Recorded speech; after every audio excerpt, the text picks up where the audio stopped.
Hello,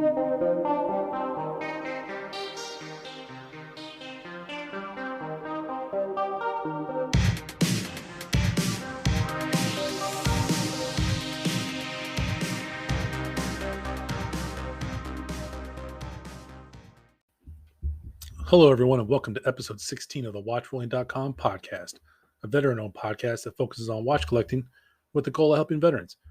My name is Jason, and I'm your host. If you're new to the pod, welcome, and if you're returning, welcome back. Last week, we discussed the VA's new Veteran Crisis Line phone number. You just got to dial 988 and press 1. And I also ran across an unusual moment that made me question my watch collecting journey. The most important part of that, obviously, to talk about is a new Veteran Crisis Line. It's a national suicide line, dial 988, but for veterans, you press 1, you'll get put directly there. I'm including that always in the bottom of my show notes going forward. I just want to make sure all my fellow veterans and any listener knows that you're not alone and there's options for help if you need it.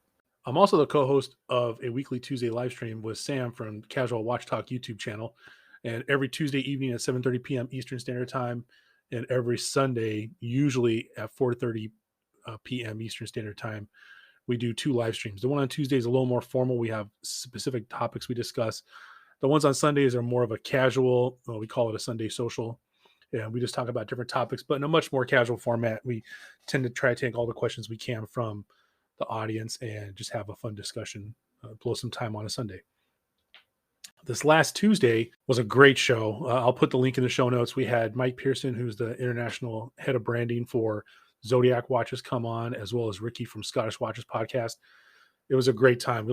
We asked Mike some questions from the audience, and Mike basically just talked to us about Zodiac and what they're trying to do with the brand and how they plan on going forward. It was a very, very interesting conversation, and I was pretty much enthralled from the beginning. Great time. A bunch of good points were brought up, and we got to find out some information from Zodiac and the way they want to move ahead. This week's episode is sponsored by Mushi Watch Straps. Mushi Watch Straps is a veteran-owned business that provides well-built and fairly priced NATO straps, 2-piece straps, leather, and canvas straps, as well as watch tools, accessories, and storage.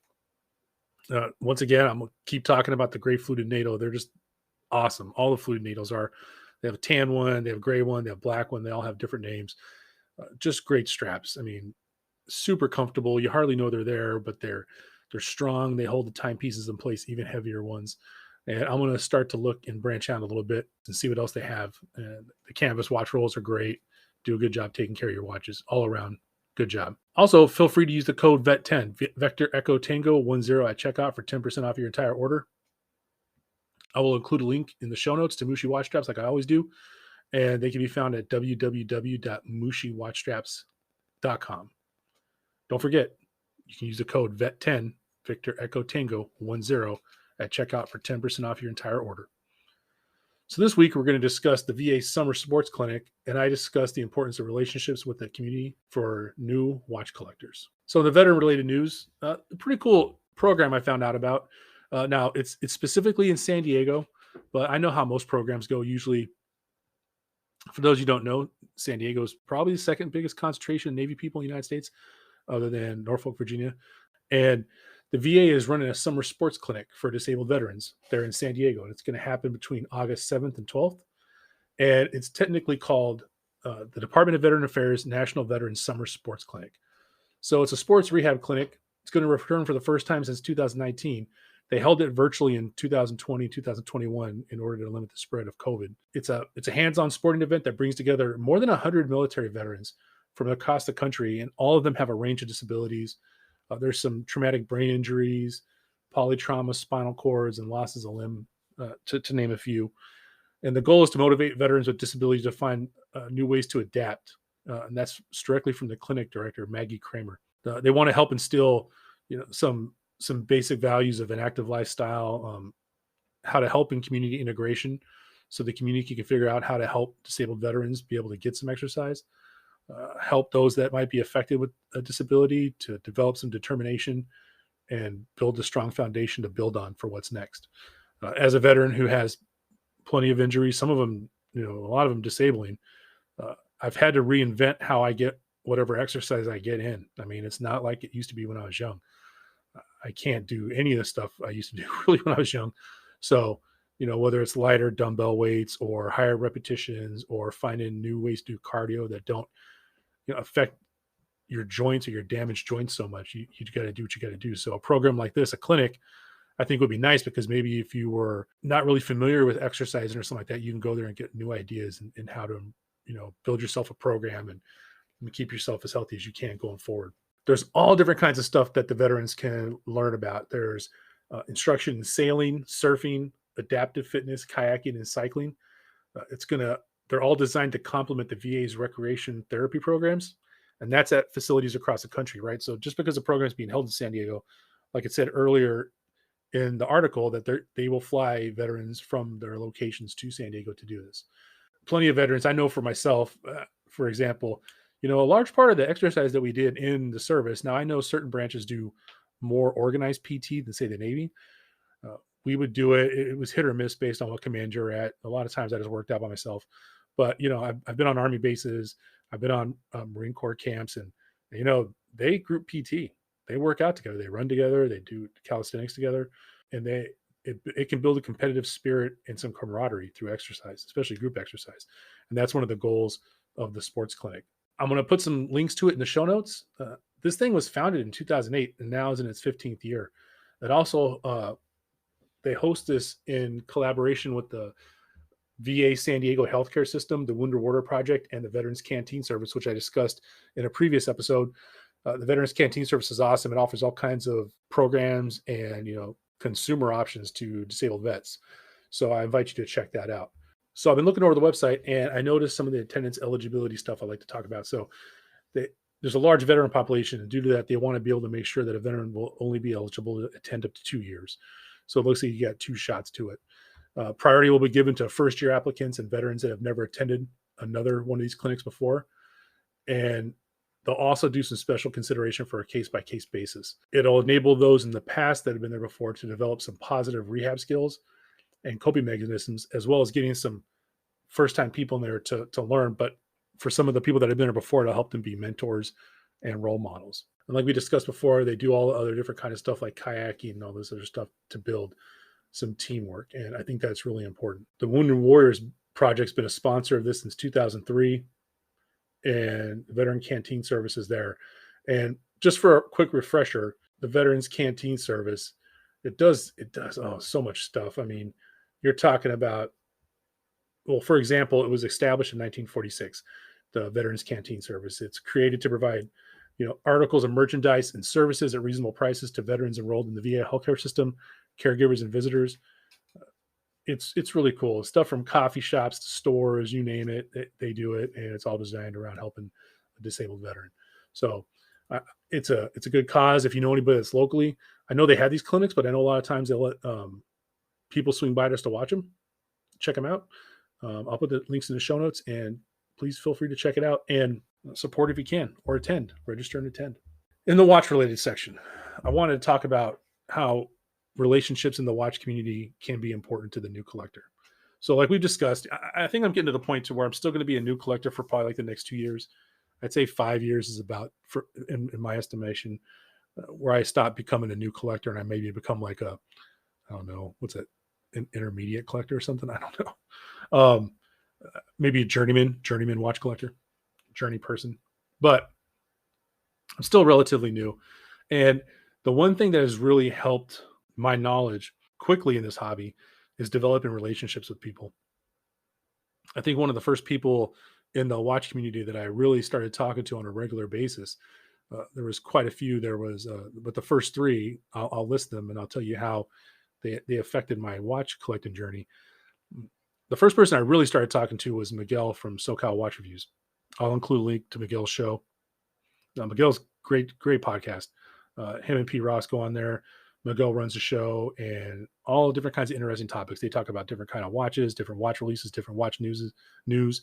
They talk about different aspects, whether it's mechanical or design related or historical parts. It's a podcast that just really, really discusses a wide range of topics. And he has a bunch of people on. He'll have multiple guests. Each one has a slightly different take on the watch collecting hobby. But I learned that you don't have to like fall into a certain price bracket for your collection, which might have been a thing I thought in the very beginning. Like, I was like, oh man, if I collect, my first watch costs this amount of money, then all my other watches have to be in that ballpark. And that's not necessarily true. And that's one of the things Miguel taught me. And with all my questions, one day he was like, well, why don't you start a podcast? You know, and he was serious. I thought he was like, being in a joking manner, but no, he was dead serious. He's like, why don't you start a podcast? You have all these questions, you do a good job, you can learn why you do it basically. And I was like, yeah, I probably should. And I really appreciate that. But Miguel's been super kind. And just by developing that relationship with Miguel, who I call a friend now, we talk about stuff that's other than watch collecting, but it's really enriched my life. But as a watch collector, just bridging that gap, asking some questions of Miguel and Miguel being kind, it's something I'm really going to take on board going on in the future. If someone asks me something, then I'm going to do my best to try to respond to them. I actually just got an email from someone asking me about my zodiac, so I got to squeeze in 5 minutes to give them a good reply, and I plan on doing that today or tomorrow, and just having a discussion with them because they brought up some good points about the watch and stuff that they love, and they've had one, and it'd be nice to talk to a fellow person that has the zodiac that I have. It's pretty cool. Another person that I talked to was Adrian. I'll duel these two guys up, Adrian and Simon from Somewhere in Time Watch Reviews and Watch the Time Watch Reviews. Both are on YouTube. I'll put their channels in the descriptions below. Both the guys are from England. They both collect and review watches. But I learned I learned so much from those guys because they just review so many different kinds of watches, right? And then even in being critical of some watches or complimenting some timepieces, it's they basically have an appreciation of a broad style. And that relationship taught me that there's broad styles of watches, which I think it's obvious to realize that now, but I think if you're a newer watch collection, you probably don't realize. You might be slightly familiar with a dress watch, right? You look at something is kind of dressy. Maybe a sports watch, and I'm going to throw divers in there because I don't think regular people that don't collect watches don't realize that there's dive watches, right?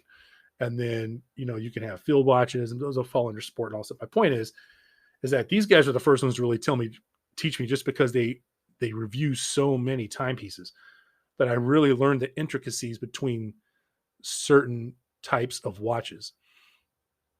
And they were always, ready and free to answer my questions and to help me out. I got to work on a samurai project with Adrian, and he used some of my short videos and some of my pictures in his samurai video that he did. And I learned a lot about samurais from doing that because I had to do a little bit of research and stuff. So it's just that those two relationships, those guys they're across the Atlantic Ocean. They're in England, but they always had a few minutes for me. It's nice to chat with them. Done some live streams with them in the past, and that's another relationship that has taught me so much in the beginning, and I'm forever grateful for. And then there's a couple other guys. Eric from Rico's Watches podcast. I've talked to Eric. I've asked him questions. He's been helpful. If I ever get to the point where I do interviews, watching his channel, which is the best interview channel I've seen, if I'm being frank, on YouTube or podcast wise. He gets people on board, and just watching his questioning style, how he engages his guest and how he runs the interview taught me a ton. And really just, like I said before in another podcast, just shutting up and listening to his interviews, I've learned a ton about certain watch brands from his show, because the people he has on, they discuss stuff, they get to talk. He doesn't talk over them, and they give some real nuggets, like an insight into how the brands are run, what their goals are, what they want to do. And I find that to be refreshing, honestly. Because I think that when you, as an interviewer, like when Eric does, when he lets those people speak, sometimes, the guest can come across as disingenuous. And when that happens, I as a consumer kind of go, okay, that person's either mailing in, but sometimes you get someone and you get to hear how passionate they are about the timepieces or the brand or their content channel or whatever it is they're doing, or just how they collect, right? I know a lot of times, like and I've heard it on Eric's podcast before, where someone is in the business, but they're a watch collector as well. And their side as a watch collector comes through, and that kind of endears me to their company a little bit. It's like, okay, maybe I'm not in the market for their timepiece or their brand right now, but in the future, if I am, that's going to go a long way, especially if they're still with them, especially for some of these smaller companies that are ran by, quote unquote, mom and pop businesses. It's really good to hear that side and keep it in your back pocket, because, maybe you can help them out by purchasing something when you see something that you like that comes from them. And all these relationships kind of culminated into last Tuesday's live stream, and it was kind of a serendipitous moment, because leading up to that real quick, I discussed in a previous podcast how my wife, myself, and my buddy T, we all have the same watch, the watch make and model, if you will. And it's a Zodiac Zulu Oscar 9209. That little timepiece has grown my wife's and my relationship. Is, I was already strong, but a little more in the watch collecting community, because now it's helped me understand, what she struggles with when she tries to find a timepiece. She found in the Zodiac a timepiece that fits her perfectly. The skin diver case design, its relative thinness, the bracelet being almost too big for her, no matter what. She has a 6.25-inch wrist, and she took out every single link she could take out, and it's still a little too loose for her liking. She's a teacher and works around kids, so whatever she has on her wrist has to be pretty secure. So we've transitioned that to a NATO strap from Mushi watch straps for her. She loves it. And it's easier for her to change the watch straps out with a pop of color. So, that's just something to learn. Like, I know if I get her something, the bracelet's not going to probably fit. Maybe if I gift her something, I gift her some extra straps or something, And then with my buddy T, I get to watch a Zodiac get put through his paces. I mean, I really do. And it's interesting to watch because, he's relatively younger than me. He can, he goes surfing and does all this outdoor and very rigorous activities, and to watch his Zodiac. And he just recently bought a Scurfa as well. To see him put those two timepieces through their paces has really taught me something about him in our relationship through watches. And we had a close relationship before, but this watch thing has brought us even more, I think, even closer as friends, because it allows me some insight into him, how he thought about time and thinks about time and stuff like that. So it's really good. And back to the serendipity point. So last Tuesday night's live stream, we had Sam is the main host. I'm the co-host. And we had Mike Pearson from Zodiac Watches on him, and Ricky from Scottish Watches podcast. And I asked questions. We had questions from the audience, but just listening to Mike's passion for the brand, his background in the watch collecting community, and Ricky's really thoughtful questions. He asked some very, he didn't pitch Mike any softballs, I would say. He made Mike answer some tough questions. And that's good, because it made me realize that, Ricky is a collector and a consumer first, and a content creator second. And I think that that's important, because we need people. I hope to be that person in the space that, will ask difficult questions, and maybe not barbed questions, but just difficult questions like, hey, where do you see yourself going, or what's up with this model and stuff like that. And I just thought it was very, very refreshing. But I felt like I had gotten to a point to where it's like really being quiet and listening and trying to strengthen these relationships with these people have resulted in a moment where I'm just part of something really cool. I get to learn something while it's really cool. And I hope I get to go forward with that. It was a great episode. And like I said, I'll put the link in the show notes so you can hear it. But that's, to me, is the importance of relationships in the watch collecting hobby as a newer watch collector.